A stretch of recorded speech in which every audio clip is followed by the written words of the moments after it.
Voy bo'ldi. Tushundim men maqsadingizni. Shu o'labni kessam bo'larkan-ku men.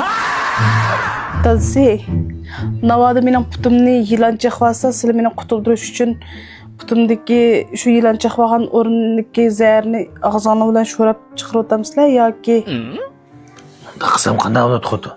meni qutuldirmamsizlar? Xotin, bu zahar chekish degan qonun xilof. Bilamsizlar ya shuni? Ma gapni. Qanday qilsizlar meni doktorxonaga olib boramsizlar? Doktorxonaga?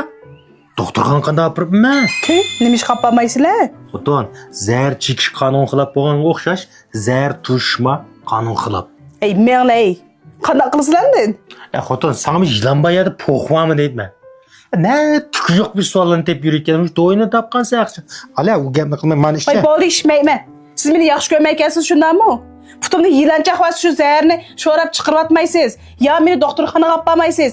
Mana shu uyda o'lab ketishimni saqlab turgansiz shundanmi? Voy tol ishdamigina bu Kevser limonjima ma 20%lik haqiqiy limon tarkibi manada. İşimsa o'zim ishitdim buni.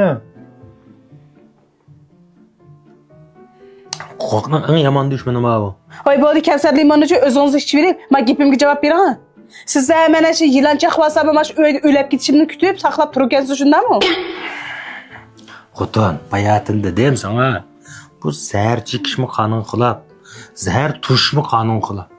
Shuningga o'xshash zahar saqlashmi qonun xilof emasmi? Voy bo'ldi. Tushundim men maqsadingizni. Shu o'labni kessam bo'larkan-ku men.